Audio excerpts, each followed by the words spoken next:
ಎಲ್ಲೇ ಒಂದ್ ಕಡೆ ನಮಗೆ ಸಾಫ್ಟ್ ಕಾರಣ ಇತ್ತು. ಇವರು ಬಸವ ಮತ್ತು ಅಂಬೇಡ್ಕರ್ ಹೆಸರು ಹೇಳ್ತಾನಂತ ಗೌರವ ಇತ್ತು. ಯಾವಾಗ ಲಿಂಗಾಯತರ ಮೇಲೆ ಮಾರಣಾಂತಿಕವಾದಂತ ಹಲ್ಲೆ ಮಾಡ್ಲಿಕ್ಕೆ ತಾವೇನು ಆದೇಶ ಮಾಡಿದ್ರಿ, ಯಾವಾಗ ಲಿಂಗಾಯತರ ಹೋರಾಟವನ್ನ ಸಂವಿಧಾನ ವಿರೋಧಿ ಅವ್ರು ಕೇಳುವಂತದ್ದು ಅಕ್ವತ್ತ ಆ ಸಂವಿಧಾನಕ್ಕೆ ಅನ್ನುವಂಥ ಶಬ್ದನ ಯಾವಾಗ ಬಳಸಿದ್ರಿ, ಅವತ್ತು ನಮಗೆ ಗೊತ್ತಾಯಿತು ನಿಜವಾಗ್ಲೂ ಸಹ ನಮ್ಮ ಸಮಾಜದ ಬಗ್ಗೆ ನಿಮಗೆ ಕಳಕಳಿ ಇಲ್ಲ. ಅಂದ್ರೆ ಈ ಹೋರಾಟವನ್ನು ಹತ್ತಿಕ್ಲಿಕ್ಕೋಸ್ಕರವಾಗಿ 2 ವರ್ಷಗಳ ಕಾಲ ಏನು ಶತ ಪ್ರಯತ್ನ ಮಾಡಿದ್ರಿ ನೀವು. ನಮ್ಮನ್ನ ಅಲಕ್ಷ್ಯ ಮಾಡಿದ್ರಿ, ನಮ್ಮ ಕಡೆ ಕ್ಯಾರೆ ಅನ್ಲಿಲ್ಲ, ನಮ್ಮ ಶಾಸಕರಿಗೆ ಬೈದು ಅವಾಯ್ಡ್ ಮಾಡಿದ್ರಿ, ಮತ್ತೆ ಹೋರಾಟ ಮಾಡಿದ್ವಿ. ನಮಗೆ ಪ್ರತಿಯೊಬ್ಬರಿಗೂ ಸಹ ನೀವು ಹೋರಾಟಕ್ಕೆ ಬರಬೇಡ್ರಿ ಅಂತ ಪೊಲೀಸ್ ಇಲಾಖೆ ಮೂಲಕ ಒತ್ತಡ ಹಾಕಿದ್ರಿ. ಕೊನೆಗೆ ಟ್ಯಾಕ್ಟರ್ ರ್ಯಾಲಿಯನ್ನು ಬಂದ್ ಮಾಡ್ರಿ ಅಂತಂದ್ರಿ. ನಮ್ಮ ಜಿಲ್ಲಾಧಿಕಾರಿಗಳ ಮೂಲಕವಾಗಿ ಆದೇಶ ಮಾಡಿಸಿದ್ರಿ. ಕೊನೆಗೆ ಅದರ ನಾವು ಹೆಂಗೋ ಪಾರಾದ್ವಿ. ಜನ ಸೇರಿದ್ದನ್ನು ಸಹಿಸಲಾರ್ದನೆ ಪ್ರೀ ಪ್ಲಾನ್ಡ್ ಆಗಿ ಉದ್ದೇಶಪೂರ್ವಕವಾಗಿ ನಮ್ಮನ್ನು ಹೊಡೆದ್ರಿ. ಅದು ನಾವು ಎದೆಗುಂದಲ್ಲ. ಸರ್ಕಾರಗಳು ನೀತಿಗಳಲ್ಲಿ ಇರ್ಬೋದು, ನಿಮಗೆ ನಮ್ಮ ಮೇಲೆ ಸಿಟ್ಟಿತ್ತೇನೋ ಅಥವಾ ನಮ್ಮ ಹೋರಾಟನ ಹತ್ತಿಕ್ಬೇಕೇನೋ ಅಂತ ಆಸೆ ಇತ್ತೇನೋ, ನಮ್ಮನ್ನ ದನಕ್ಕೆ ನಮ್ಮ ಉತ್ತರ ಕನ್ನಡ ಭಾಷೆ ಹೇಳ್ತಲ್ಲ, ದನಕ್ಕೆ ಬರ್ದಂಗೆ ಬಡದ್ರಪ್ಪ ಅಂತೇಳಿ ಹಂಗ ಬಡದ್ರಿ. ನಾವೇ ನಿಮ್ಮ ಮೇಲೆ ಬೇಜಾರು ಮಾಡ್ಕೊಳಕ್ ಹೋಗಿಲ್ಲ. ಆದರೆ ನೀವು ಅಧಿವೇಶನದಲ್ಲಿ ಇಡೀ ಲಿಂಗಾಯತರಿಗೆ ಅವಮಾನ ಮಾಡುವಂತ ಶಬ್ದವನ್ನು ಬಳಸಿದಿರಿ. ಅದು ನಿಜವಾಗ್ಲೂ ಸರಿಯಾದ ಕ್ರಮವಲ್ಲ. ಮತ್ತೆ ನೀವು ನಮ್ಮ ಹೋರಾಟ ಸಂವಿಧಾನ ವಿರೋಧಿಯಾಗಿದ್ರೆ ನಮ್ಮ ಹೋರಾಟ ವೇದಿಕೆ ಲಕ್ಷ್ಮೀ ಹೆಬ್ಬಾಳ್ಕರ್ ಬಂದಿದ್ರು, ನಮ್ಮ ಹೋರಾಟದ ವೇದಿಕೆಗೆ ಚಂದ್ರ ಜಟ್ಟಿವಾಳರು ಬಂದಿದ್ರು, ನಮ್ಮ ಹೋರಾಟದ ವೇದಿಕೆ ಕಿತ್ತೂರು ಶಾಸಕ ಬಾಬಾ ಸಾಹೇಬ್ ಪಾಟೀಲ್ ಬಂದಿದ್ರು, ನಮ್ಮ ಹೋರಾಟದ ವೇದಿಕೆಗೆ ಕಾಗವಾಡದ ರಾಜೀವ್ ಕಾಗೇರ್ ಬಂದಿದ್ರು. ಸಂವಿಧಾನ ವಿರೋಧವಾಗಿ ಹೋರಾಟಗಳು ಬಂದ್ರಪ್ಪ ಅಂದ್ರೆ ಕೂಡಲೇ ಅವ್ರನ್ನ ಸಸ್ಪೆಂಡ್ ಮಾಡಿ ಶಾಸಕ ಸ್ಥಾನದಿಂದ ನೀವು ಅನರ್ಹಗೊಳಿಸ್ರಂಗ ನಿಮ್ಗೆ ತಾಕತ್ತಿದ್ರೆ, ಅವ್ರ ಸಚಿವ ಸ್ಥಾನದ ರಾಜೀನಾಮೆ ಕೇಳಿ ನಿಮ್ಗೆ ತಾಕತ್ತಿದ್ರೆ, ಸಂವಿಧಾನ ವಿರೋಧಿ ಹೋರಾಟಕ್ಕೆ ಬಂದ ಮೇಲೆ ಕ್ರಮ ಕೈಗೊಳ್ಳಿ ನೀವು ಆಗಾದ್ರೆ ನೀವು.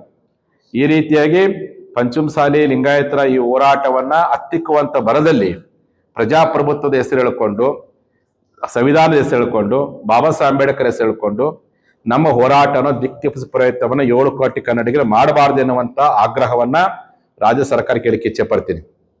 ನೀವು ಹೇಳಿದ್ರಲ್ಲ, ನನಗೆ ಮೀಸಲಾತಿ ಕೊಡಕ್ಕಾಗಲ್ಲ, ನಾನೇ ಬೇಜಾರಾಗಲ್ಲ.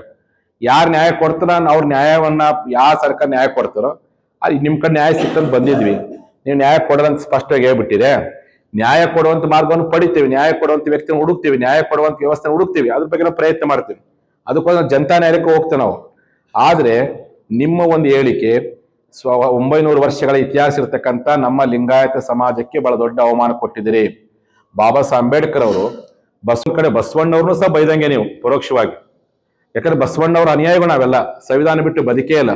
ಇವತ್ತು ನಮ್ಮ ನಾಡಿನ ಎಲ್ಲ ಮಟ್ಟಮಾನೆಗಳು ಜಾತ್ಯತೀತವಾಗಿ ಇವತ್ತು ಪ್ರಸಾದ ಕೊಟ್ಟಿದ್ದಾರೆ, ಶಿಕ್ಷಣ ಕೊಟ್ಟಿದ್ದಾರೆ. ನಮ್ಮ ಇಡೀ ಶಾಸಕ ನಮ್ಮ ಸಮಾಜ ಇರತಕ್ಕಂಥ ರಾಜಕಾರಣಿಗಳು ಜಾತ್ಯತೀತಕ್ಕೋ ಬದುಕೊಂದು ಕೆಲಸ ಮಾಡಿ. ಇಲ್ಲೇ ನಮ್ಮ ಪಕ್ಕದಲ್ಲಿ BL ಪಾಟೀಲ್ ಇದ್ದಾರೆ. ಇವತ್ತು ಅವ್ರ ಸಮುದಾಯದವರು ಎಲ್ಲೇ ಒಂದ್ ಕಡೆ ದಲಿತ ಸಮುದಾಯದ ಅನೇಕ ಮಹಿಳೆಯರಿಗೆ, ಮಕ್ಕಳಿಗೆ ಇವತ್ತು ಅನ್ನ ಕೊಟ್ಟು ಆಶ್ರಯ ಕೊಟ್ಟು ಇವತ್ತು ದೇಶದ ಸತ್ಪ್ರಜೆಗಳಾಗಿ ಮಾಡುವ ಕೆಲಸವನ್ನ BL ಪಾಟೀಲ್ ಮಾಡಿದ್ದಾರೆ. ಮತ್ತೆ ನಾವೆಲ್ಲರೂ ಸಂವಿಧಾನದ ಆಶಯಗಳ ಪ್ರಕಾರವಾಗಿ ಬದುಕನ್ನ ಮಾಡಕತ್ತೀವಿ, ಸಂವಿಧಾನದ ಆಶಯ ಪರವಾಗಿಯೇ ಹೋರಾಟ ಮಾಡಕತ್ತೀವಿ.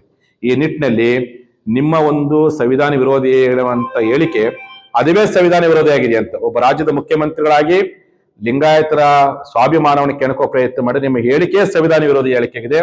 ಕೂಡಲೇ ಕ್ಷಮಾಪಣೆ ಕೇಳಬೇಕು, ಕೂಡಲೇ ಆ ಹೇಳಿಕೆಯನ್ನು ವಾಪಸ್ ಪಡ್ಕೊಳ್ಬೇಕು. ವಿಧಾನಸಭೆಯ ಅಧ್ಯಕ್ಷರುಗಳು ಮತ್ತು ಪ್ರತಿಪಕ್ಷದ ಅಧ್ಯಕ್ಷರುಗಳು ಆ ಹೇಳಿಕೆಯನ್ನು ಕಡತದಿಂದ ತೆಗೆದುಹಾಕುವ ಪ್ರಯತ್ನ ಮಾಡುವ ಮೂಲಕವಾಗಿ ಲಿಂಗಾಯತರ ಗೌರವ ಉಳಿಸುವ ಕೆಲಸವನ್ನು ಮಾಡಬೇಕೆನ್ನುವಂತ ಆಗ್ರಹವನ್ನ ಈ ಸಂದರ್ಭದಲ್ಲಿ ಮಾಡಕ್ಕೆ ಇಚ್ಛೆ ಪಡ್ತೀನಿ.